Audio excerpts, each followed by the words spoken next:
കേരളത്തിലെ വന്യജീവി സമ്പത്തും കാടിന്റെ ആവാസ വ്യവസ്ഥയും ഒരു സമ്പൂർണ്ണ പഠനം. കേരളത്തിലെ കാടുകൾ വെറും മരങ്ങളുടെയും പുഴകളുടെയും ലോകമല്ല. അത് ആയിരക്കണക്കിന് ജീവികൾ ചേർന്ന് നിർമ്മിച്ച നിശബ്ദവും എന്നാൽ സജീവവുമായ ഒരു വലിയ സാമ്രാജ്യമാണ്. പശ്ചിമഘട്ടത്തിന്റെ വെസ്റ്റേൺ ഗാട്സ് മടിത്തട്ടിൽ സ്ഥിതി ചെയ്യുന്ന കേരളം ലോകത്തിലെ തന്നെ ഏറ്റവും പ്രധാനപ്പെട്ട ജൈവ വൈവിധ്യ കലവറകളിൽ ബയോഡൈവേഴ്സിറ്റി ഹോട്ട്സ്പോട്ട്സ് ഒന്നാണ്. കേരള സംസ്ഥാന ജൈവ വൈവിധ്യ ബോർഡിന്റെ Kerala state biodiversity board KSBB കണക്കുകൾ പ്രകാരം ഒരു ചെറിയ സംസ്ഥാനമായ കേരളത്തിൽ 120 ഇനം സസ്തനികൾ മാമ്മൽസ്, 508 ഇനം പക്ഷികൾ ബേർഡ്സ്, 225 ഇനം ഉരഗങ്ങൾ റെപ്റ്റൈൽസ്, 220 ഇനം ഉഭയജീവികൾ ആംഫിബിയൻസ്, 288 ഇനം ശുദ്ധജല മത്സ്യങ്ങൾ ഫിഷ്, കൂടാതെ 330 ഇനം ചിത്രശലഭങ്ങൾ ബട്ടർഫ്ലൈസ് എന്നിവയെ ഔദ്യോഗികമായി രേഖപ്പെടുത്തിയിട്ടുണ്ട്. ലളിതമായി പറഞ്ഞാൽ പ്രകൃതിയുടെ തന്നെ ജീവിക്കുന്ന ഒരു ബൃഹത്തായ വന്യജീവി മ്യൂസിയമാണ് കേരളം.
കേരള വനങ്ങളിലെ പ്രധാന വന്യജീവികൾ.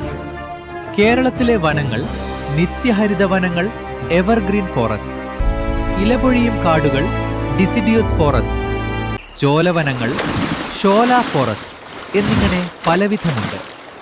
ഓരോ കാടിനും അതിൻ്റേതായ സവിശേഷ ജീവിവർഗങ്ങളുമുണ്ട്. സസ്തനികൾ ആന, ഏഷ്യൻ എലിഫന്റ്, കടുവ, പുള്ളിപ്പുലി, കാട്ടുപോത്ത്, വിവിധ ഇനം മാനുകൾ, പുള്ളിമാൻ, മ്ലാവ്, സിംഹവാലൻ കുരങ്ങ്, നീലഗിരി താർ, മലയണ്ണാൻ, തേൻകരടി, മരപ്പട്ടി, കേഴമാൻ. പക്ഷികൾ ത്തിന്റെ സംസ്ഥാന പക്ഷിയായ മലമുഴക്കി വേഴാമ്പൽ, തീക്കാക്ക, വിവിധ ഇനം മരംകൊത്തികൾ, കാട്ടുകോഴികൾ, പരുന്തുകൾ, ഉരഗങ്ങളും ഉഭയജീവികളും, രാജവെമ്പാൽ, പെരുമ്പാമ്പ്, അണലി, പച്ചിലപ്പാമ്പ്, പാതാളത്തവവൾ, പറക്കും തവളകൾ, മറ്റുജീവികൾ, വർണ്ണശബളമായ ചിത്രശലഭങ്ങൾ, അസംഖ്യം കീടങ്ങൾ, ചിലന്തികൾ. കാടെങ്ങനെയാണ് അതിൻ്റെ സന്തുലിതാവസ്ഥ നിലനിർത്തുന്നത്? കാടിൻ്റെ സന്തുലിതാവസ്ഥ നിർണ്ണയിക്കുന്നത് പരസ്പരം ബന്ധിപ്പിക്കപ്പെട്ട ഒരു വലിയ ഭക്ഷ്യശൃംഖലയാണ്. കാട്ടിലെ ഓരോ ജീവിക്കും അതിൻ്റേതായ കൃത്യമായ ഒരു റോളുണ്ട്. 1. സസ്യങ്ങൾ. കാടിൻ്റെ അടുക്കള ഫോറസ്റ്റ് കിച്ചൺ പ്രൊഡ്യൂസേഴ്സ്. സൂര്യപ്രകാശത്തിൽ നിന്ന് ഊർജം സംഭരിച്ച് ഭക്ഷണം നിർമ്മിക്കുന്നവരാണ് സസ്യങ്ങൾ. പുല്ല്, പച്ചിലകൾ, പഴങ്ങൾ, വിത്തുകൾ, മുളകൾ, വിവിധതരം കാട്ടുചെടികൾ എന്നിവയാണ് കാട്ടിലെ ആദ്യത്തെ ഭക്ഷണം. മാൻ, ആന, കാട്ടുപോത്ത്, കുരങ്ങ്, മലയണ്ണാൻ തുടങ്ങിയ ജീവികളെല്ലാം ജീവിക്കുന്നത് ഈ കാട്ടു അടുക്കളയെ ആശ്രയിച്ചാണ്. 2. സസ്യബുക്കുകൾ. കാടിൻ്റെ ഇരകൾ ഹെർബിവോർസ് / പ്രൈമറി കൺസ്യൂമേഴ്സ്. മാൻ, കാട്ടുപന്നി, കാട്ടുപോത്ത്, മുയൽ, നീലഗിരി താർ തുടങ്ങിയ സസ്യബുക്കുകളായ ജീവികളാണ് കാട്ടിലെ മാംസബുക്കുകളുടെ പ്രധാന ആഹാരം. സസ്യങ്ങളെ ഭക്ഷിച്ചു ജീവിക്കുന്ന ഇവയുടെ എണ്ണം നിയന്ത്രണാതീതമായി കൂടിയാൽ കാട് നശിക്കും. കാരണം അമിതമായി അവ പുല്ലും ഇലയും തിന്നു തീർക്കുകയും വനനശീകരണത്തിന് ഓവർ ഗ്രേസിംഗ് അത് കാരണമാവുകയും ചെയ്യും. 3. വേട്ടക്കാർ, കാടിന്റെ പ്രകൃതിദത്ത പോലീസ്. Predators, apex carnivores. കടുവ, പുലി, കാട്ടുനായ്, ധോൾ, കഴുകൻ, വലിയ പാമ്പുകൾ തുടങ്ങിയവയാണ് സസ്യബുക്കുകളുടെ എണ്ണം കൃത്യമായി നിയന്ത്രിക്കുന്നത്. കടുവയോ പുലിയോ ഇല്ലാത്തൊരു കാട്ടിൽ മാനുകളുടെയും കാട്ടുപന്നികളുടെയും എണ്ണം പെരുകും. അവ കാട്ടിലെ ചെടികളെ മുഴുവൻ തിന്നു തീർക്കുമ്പോൾ കാട് ദുർബലമാകും. അതിനാൽ വേട്ടക്കാർ കാടിന്റെ ആരോഗ്യത്തിന്റെ സൂചകങ്ങളാണ്. 4.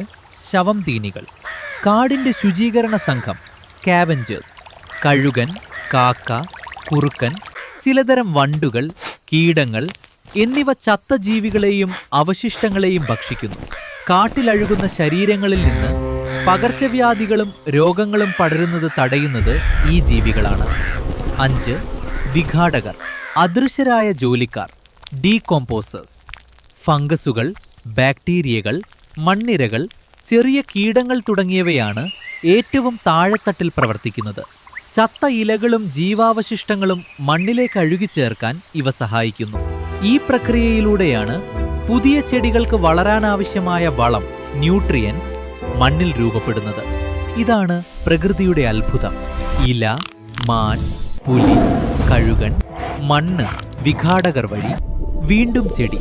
ഈ അനന്തമായ പ്രക്രിയയാണ് വനത്തിന്റെ ഭക്ഷ്യചക്രം, ഫോറസ്റ്റ് ഫുഡ് സൈക്കിൾ.